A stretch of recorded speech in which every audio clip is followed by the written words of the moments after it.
Welcome to Lesson 1. In this section, we're going to dig into a phenomenon many teachers recognise immediately, even if they don't always have the vocabulary for it: academic fatigue.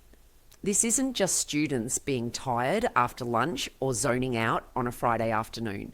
Academic fatigue is that slow build-up of mental overload, the point where learners feel they're constantly pushing uphill and running out of energy to keep going.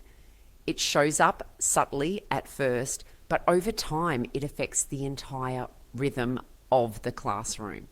One of the clearest warning signs appears in everyday English classrooms. You'll notice students who were once perfectly engaged becoming quieter, slower to respond, or oddly detached from tasks that used to be well within their capability. Sometimes it's not resistance, it's simply exhaustion, masquerading as disinterest.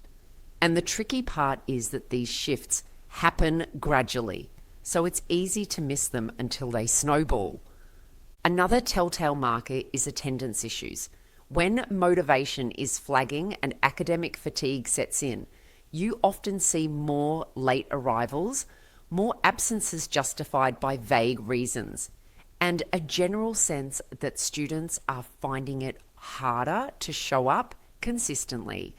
This isn't about laziness. It's usually a signal that something in their learning environment isn't supporting their well-being or momentum. Alongside attendance, participation begins to dip. Students who used to volunteer answers now stare at their notebooks.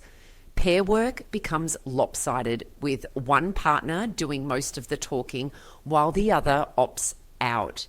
Even small tasks feel heavier. That loss of spark, that reluctance to contribute, is often one of the earliest indicators that engagement is fading.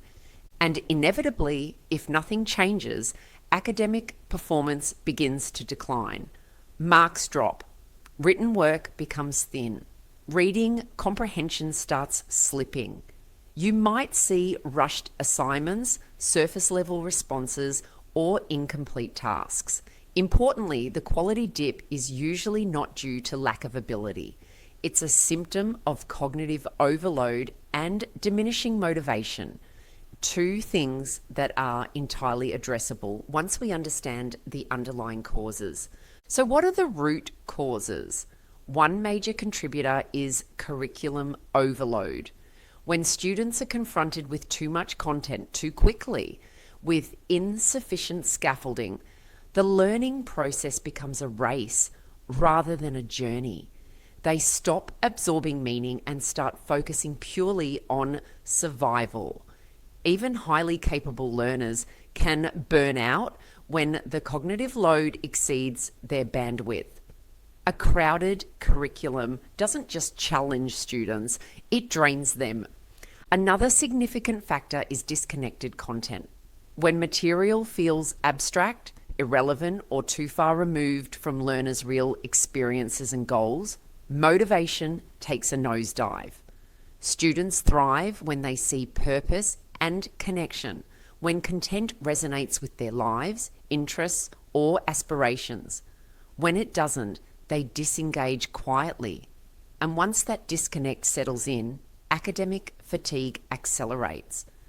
As we move through this course, we'll look at how to recognize these signs early, how to adjust teaching practices to re-energize learners, and how to design classroom experiences that feel meaningful rather than overwhelming.